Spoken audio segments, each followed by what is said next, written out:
Today we're going to read Great Joy by Kate DiCamillo.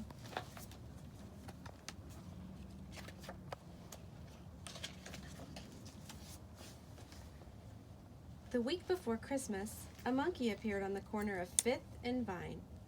He was wearing a green vest and a red hat, and with him was a man, an organ grinder, who played music for the people on the street.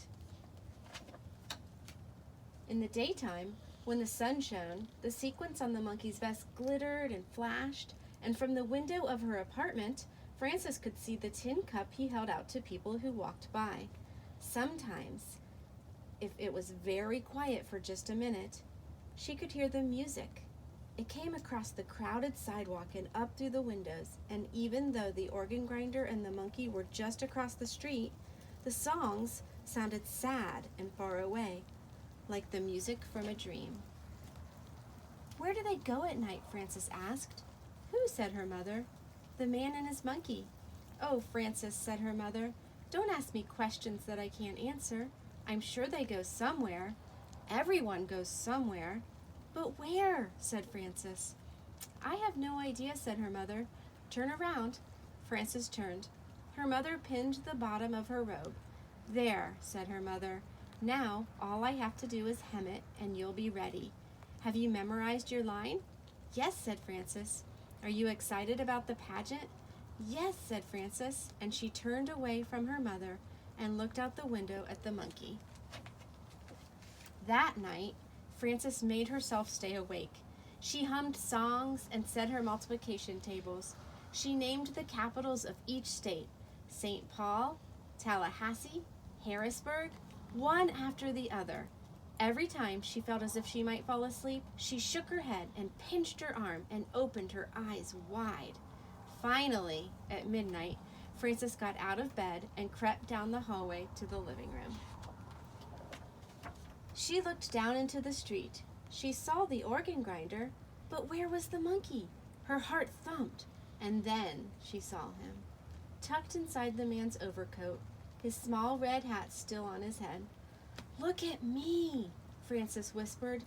"Look up here."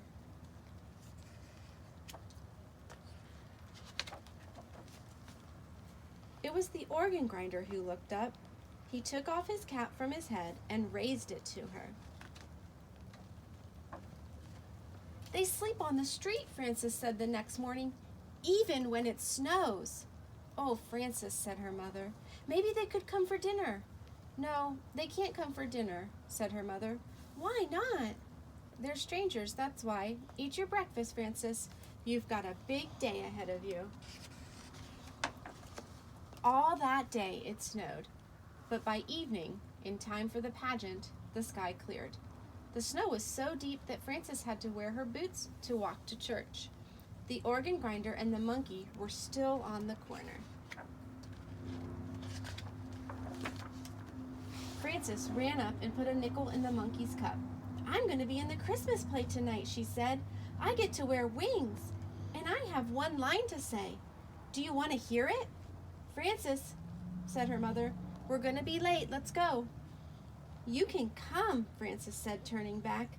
"The play is at the church. It's just down the street. You can both come." The organ grinder smiled, but his eyes looked sad. At the church, everyone else was already in costume.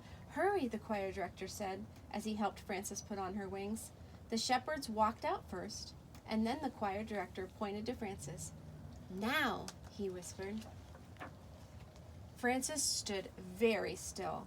She opened her mouth, but the words would not come.